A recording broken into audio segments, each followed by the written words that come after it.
Everyone, I am advocate Jagnendra Singh Rathore from district Ajmer, Rajasthan. यदि आपने इस चैनल पर पहली बार विजिट किया है तो मैं आपसे रिक्वेस्ट करूंगा कि आप इस चैनल को सब्सक्राइब करें और इस वीडियो को शेयर करें। इस चैनल के द्वारा कानून की जटिल प्रक्रिया एवं भाषा को सरल शब्दों में आप तक पहुंचाने का प्रयत्न किया गया है, जो शायद आपकी कानून की जानकारी बढ़ाने में मदद करेगा। दोस्तों, भारत में हर साल सड़क वाहन दुर्घटना में, रोड एक्सीडेंटल में लगभग 1.5 से 2 लाख व्यक्तियों की मृत्यु होती है और यह आंकड़ा भारत देश में सबसे ज़्यादा है। अप्रैल 2022 में सड़क परिवहन एवं राजमार्ग मंत्री श्रीमान नितिन गडकरी साहब ने अपनी रिपोर्ट, जो राज्य सरकार में रिपोर्ट पेश करी थी, उस रिपोर्ट में उन्होंने ये बताया था कि सड़क हादसों के जो केस हैं उसमें भारत संपूर्ण देशों में तीसरे स्थान पर है और सड़क हादसों में होने वाली मौतों में भारत नंबर 1 स्थान पर है, मतलब पहले पायदान पर है। दोस्तों, जिस व्यक्ति की सड़क हादसे में मौत होती है वह व्यक्ति, वह परिवार बिखर जाता है। उसकी आर्थिक स्थिति रूप से तो टूटता ही है और भावनात्मक स्थिति से भी, भावनात्मक रूप से भी वह टूट जाता है। तो दोस्तों, आज मैं इस चैनल में आपको किसी व्यक्ति की दुर्भाग्यवश कोई व्यक्ति अगर सड़क वाहन दुर्घटना में जख्मी हो जाता है या उसकी मृत्यु हो जाती है तो उस व्यक्ति को, जो जख्मी हुआ है, या उस व्यक्ति के परिवार को जिसकी मृत्यु हुई है, उसके परिवार को किस प्रकार से क्षतिपूर्ति की जा सकी, ये सरकार ने क्या व्यवस्था की है, हमारे भारतीय कानून में सरकार ने क्या व्यवस्था की है। वैसे तो जिस व्यक्ति की मृत्यु होती है या जो व्यक्ति जख्मी होता है, जख्मी मतलब गंभीर स्थिति में जख्मी होता है, जो रोजगार नहीं कर सकता, अपने परिवार का पालन पोषण नहीं कर सकता, अपने बच्चों का पालन पोषण नहीं कर सकता, उसका परिवार बहुत ही अत्यधिक बिखर जाता है, तो हमारी सरकार ने कानून में, भारतीय कानून में क्या व्यवस्था की गई है, इस टॉपिक में मैं आपसे डिस्कस करूंगा और किस प्रकार आपको क्लेम मिलेगा, किस प्रकार आप क्लेम प्रस्तुत कर सकते हैं कोर्ट में, और कहाँ पर आप क्लेम कर सकते हैं और आपको कितनी राशि मिलेगी, और कोर्ट और इस कानून से संबंधित कौन से सुप्रीम कोर्ट के, हाई कोर्ट के केसेस हैं, उस टॉपिक में आपसे डिस्कस करूंगा। इसलिए मेरा आपसे ये रिक्वेस्ट है कि आप इस वीडियो को अंत तक जरूर देखें, स्किप ना करें। दोस्तों, जिस व्यक्ति का एक्सीडेंट होता है उस व्यक्ति की क्षतिपूर्ति की अदायगी करना तो असंभव है। जो व्यक्ति चला गया उसकी क्षतिपूर्ति कोई नहीं कर सकता, लेकिन हमारी सरकार ने मोटर व्हीकल एक्ट 1988 में जिस व्यक्ति को जख्मी हुआ है या जिसकी डेथ हुई है उसके परिवारजनों को राशि, मतलब मोटर व्हीकल एक्ट 1988 में मुआवजे का प्रावधान किया गया है कि जिस व्यक्ति को मौत हुई है उसके परिवार वालों को या जो व्यक्ति जख्मी हुआ है उसको। दोस्तों, अभी समय समय पर मोटर व्हीकल एक्ट के कानून में परिवर्तन होते रहे हैं। अप्रैल 2022 में जो संशोधन हुआ था मोटर व्हीकल एक्ट में, उस संशोधन के तहत हिट एंड रन केस जो होता है कि जैसे आप सड़क पे जा रहे हैं, किसी व्यक्ति ने आपके पीछे से टक्कर मार दी और वो टक्कर मार के आपके चला गया, उस हादसे में हिट एंड रन केस में पहले जो राशि थी इंजरी केस में वो केवल 12,500 रुपये थी, उस राशि को बढ़ाकर 50,000 रुपये कर दी गई है और डेथ के मामले में इस राशि को बढ़ाकर 2 लाख रुपए कर दिए गए हैं। और ये जो नया संशोधन हुआ है 2019 में संशोधन हुआ था, जो अप्रैल 2022 में लागू है, इसकी धारा 161A, 161A और 161B में इसका प्रयोजन किया गया है, जिसके तहत ये इस राशि का इजाफा किया गया था। दूसरी बात, किस कानून के तहत आप आवेदन कर सकते हैं, तो मोटर व्हीकल एक्ट 1988 की धारा 166 में आप किसी भी जो MACT कोर्ट होता है, ट्रिब्यूनल कोर्ट होते हैं, उसमें आप आवेदन कर सकते हैं। दूसरी बात, इस मोटर व्हीकल एक्ट में अपनी सरकार ने हर जगह, हर मतलब डिस्ट्रिक्ट हेडक्वार्टर पर और जहां पर एडिशनल डिस्ट्रिक्ट जज जो बैठते हैं वहां पे ट्रिब्यूनल की व्यवस्था की गई है, जहां पर स्पेशली ये जो motor hit and run case जो है, मोटर एक्सीडेंटल क्लेम है, इनकी सुनवाई होती है और इन ट्रिब्यूनल में इन केसों की जल्दी सुनवाई होती है, उस परिवार को जल्दी से जल्दी पैसे मिले, उसकी आर्थिक स्थिति सुधरे।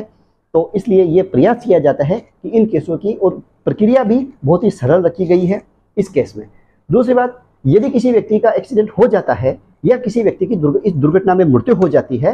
तो कौन कौन व्यक्ति आवेदन कर सकता है। यदि किसी व्यक्ति की एक्सीडेंट में डेथ हो गई तो उस व्यक्ति के परिवार वाले या कानूनी प्रतिनिधि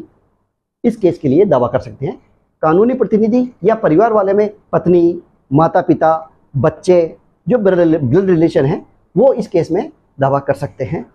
दूसरी बात, जो जख्मी व्यक्ति है वो या तो स्वयं इस केस में दावा करें, और यदि एक्सीडेंट में गंभीर क्षति हुई है उसको, कि वो चलने फिरने में या न्यायालय में आने में उपस्थित होने में असमर्थ है, तो उसका कानूनी प्रतिनिधि कोर्ट में जाकर इस केस का फाइल कर सकते हैं, जिससे आपको न्यायालय के द्वारा क्षतिपूर्ति अदा की जाती है। अब नंबर 2 बात यह आती है कि कहाँ पर दावा किया जा सकता है। नंबर 1, जिस जगह दुर्घटना हुई है उस स्थान पर मोटर एक्सीडेंटल क्लेम का दावा किया जा सकता है।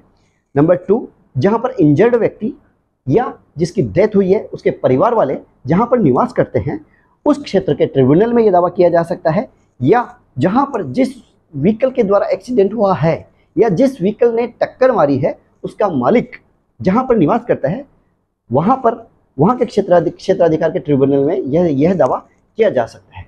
दोस्तों, अब ये जो अपन ट्रिब्यूनल केस में दावा करेंगे उसमें क्या क्या डॉक्यूमेंट की रिक्वायरमेंट होती है, क्या क्या डॉक्यूमेंट क्लेम करने के लिए चाहिए। नंबर 1, इस एक्सीडेंट में जो पुलिस थाने में एफआईआर दर्ज होती है तो एफआईआर की कॉपी चाहिए, चार्जशीट की कॉपी चाहिए।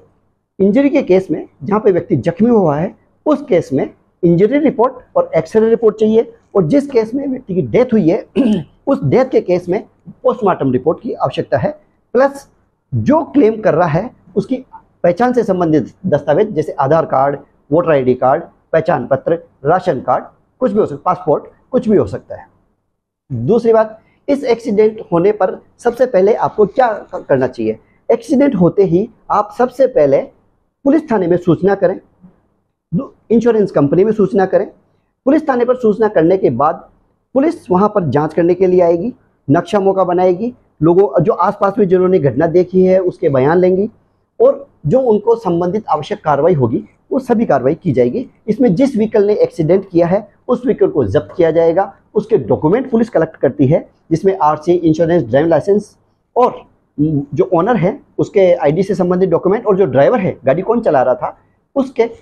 ड्राइविंग लाइसेंस और प्लस उसके आईडी से डॉक्यूमेंट कलेक्ट करती है। दूसरी बात, उसके बाद ये डॉक्यूमेंट जब पुलिस इन्वेस्टिगेशन कंप्लीट कर लेती है, कंप्लीट करने के बाद पुलिस अपनी इस रिपोर्ट को न्यायालय में सबमिट करती है। इस सबमिट करने के बाद आपको वहां से न्यायालय से एक सर्टिफाइड कॉपी लेनी होती है। उस कॉपी को लेने के बाद आप क्लेम कर सकते हैं। दोस्तों, मोटर व्हीकल एक्ट 1988 में पहले क्लेम करने के लिए अंतिम 6 माह का समय था। 6 माह के अंदर आपको क्लेम करना होता था, लेकिन 1994 में जो संशोधन हुआ था उसमें इस समय सीमा को हटा दिया गया था। परंतु मोटर व्हीकल एक्ट 2019 में जो संशोधन किया गया है उस संशोधन में मोटर क्लेम पेश करने के लिए 6 माह की जो समय अवधि है उसको पुनः लागू कर दिया गया है। तो विशेष ध्यान रखने योग्य बात यह है दोस्तों कि जिस दिनांक को आपका एक्सीडेंट हुआ या जिस दिनांक को एक्सीडेंट में आपके परिवार के किसी व्यक्ति की मृत्यु हुई है, तो दुर्घटना दिनांक से 6 माह के भीतर आपको दावा न्यायालय में प्रस्तुत करना आवश्यक होता है। अब दोस्तों, एक सवाल आता है कि बीमा कंपनी कब क्लेम नहीं देती है। यदि दोस्तों जिस वाहन ने आपके टक्कर मारी है या जो वाहन आपके टक्कर मारी है उस वाहन के ड्राइवर जो है, जो वाहन चला रहा है, उसके पास ड्राइविंग लाइसेंस नहीं है। यदि व्हीकल कॉमर्शियल व्हीकल है तो उस कॉमर्शियल व्हीकल के पास वैलिड परमिट नहीं है, पीयूसी नहीं है, और उसके पास जो भी आवश्यक डॉक्यूमेंट हैं, जो एक व्हीकल को सड़क पर चलाने के जो आवश्यक डॉक्यूमेंट होते हैं वो उसमें यदि वो इनवैलिड हैं तो बीमा कंपनी ये जो क्षतिपूर्ति की राशि अदा करने के लिए इनकार कर सकती है। यदि वाहन चालक शराब पिया हुआ हो तो बीमा कंपनी ये क्लेम देने से इनकार कर सकती है। दोस्तों, बीमा कंपनी इन बिंदुओं पर अपना क्लेम खारिज कर सकती है। दोस्तों, क्लेम की राशि किस प्रकार से निर्धारित की जाती है वो केस टू केस निर्भर करता है कि यदि कोई आदमी जख्मी है, उदाहरण के लिए किसी एक्सीडेंट में किसी आदमी की उंगली कट जाती है, उसको कम मुआवजा मिलेगा बजाय जिस व्यक्ति का पाँव कट गया हो, क्योंकि जिस व्यक्ति का पाँव कट गया उसकी रोजगार का जो कार्य करता है, वो जो भी कार्य करता है उसकी आय से संबंधित, वो उसकी कार्य क्षमता कम हो जाती है, वो पहले जैसे अब काम नहीं कर सकता, इसलिए उसको मुआवजा ज़्यादा मिलेगा। इस प्रकार हर केस टू केस डिसाइड करती है। उसमें जैसे मृतक है, अब मृतक के आश्रित कौन कौन है, 2 व्यक्ति है, 4 व्यक्ति है, 6 व्यक्ति है, तो उनका कैलकुलेशन किया जाता है, उसकी आय क्या है, वो कितनी इनकम करता था वो कैलकुलेट की जाती है, उसका हॉस्पिटल में कितना खर्चा हुआ वो कैलकुलेट किया जाता है। इस प्रकार बहुत से बिंदु हैं, वो सारे कैलकुलेशन के बाद मोटर व्हीकल एक्ट की धारा 163 के तहत कोर्ट ये डिसाइड करती है कि इस व्यक्ति को इतनी राशि का मुआवजा दिया जाएगा। दोस्तों, ये जो कैलकुलेशन है इस पर मैं एक पृथक से वीडियो बनाऊंगा जिसमें किस प्रकार से मोटर व्हीकल एक्ट जो है, मोटर व्हीकल एक्ट की धारा के तहत ट्रिब्यूनल कोर्ट जो है किस प्रकार से क्षतिपूर्ति की राशि का आंकलन करती है, उस पर मैं पृथक से वीडियो बनाऊंगा। इसलिए आप अगेंस्ट मेरी रिक्वेस्ट है कि आप इस वीडियो को शेयर करें और सब्सक्राइब करें ताकि जो मेरा नया वीडियो आए वो आपको नोटिफिकेशन में आए। दोस्तों, न्यायालय के द्वारा क्लेम को डिसाइड करने में और क्षतिपूर्ति अदा करने में किस प्रकार से कैलकुलेशन किया जाता है, कि जैसे उदाहरण के लिए जो व्यक्ति जख्मी हुआ है तो उसके परमानेंट डिसेबिलिटी सर्टिफिकेट जो हॉस्पिटल के द्वारा दिया जाता है, उसकी कितने % परमानेंट डिसेबिलिटी हुई है वो देखा जाता है। ऑपरेशन का जो खर्चा देखा जाता है, उसके मेडिकल के जो खर्चे हुए हैं, जो मेडिकल में जो बिल वगैरह हैं वो देखे जाते हैं। इसके अलावा अन्य जो हॉस्पिटल के सारे खर्चे हैं वो ऐड किए जाते हैं और भी कई चीज़ें होती हैं उनको कैलकुलेट किया जाता है। तो मोटर व्हीकल एक्ट की धारा 163 में क्या क्या शेड्यूल है और किस प्रकार से न्यायालय इस केस को डिसाइड करने में कैलकुलेशन करती है, उस कैलकुलेशन पर मैं एक पृथक से वीडियो बनाऊंगा। उसमें कैलकुलेशन संबंधित विस्तृत जानकारी दे दी जाएगी। इसके अलावा न्यायालय क्या प्रक्रिया अपनाती है, न्यायालय की क्या प्रक्रिया होती है केस को डिसाइड करने में, आपके कैसे ऑन ऑथ स्टेटमेंट होते हैं, क्या क्या डॉक्यूमेंट एग्जिबिट होते हैं, क्या इशू होते हैं, क्या आर्गुमेंट होते हैं, वो सब मैं आपको विस्तृत में पृथक से वीडियो में बताऊंगा। दोस्तों, यदि इस वीडियो में आपको दुर्घटना से संबंधित किस प्रकार से क्षतिपूर्ति न्यायालय के द्वारा अदा की जाती है और इसके कानून को समझने में मदद मिली हो तो इस वीडियो को आप शेयर करें और सब्सक्राइब करें। और यदि दुर्घटना से संबंधित किसी प्रकार का आपका कोई डाउट हो या आपकी कोई क्वेरी हो या आपको कुछ पूछना हो तो कमेंट्स बॉक्स में आप पूछ सकते हैं, या मैं या मेरी टीम के द्वारा आपको जवाब अवश्य दिया जाएगा। Thank you, all the best.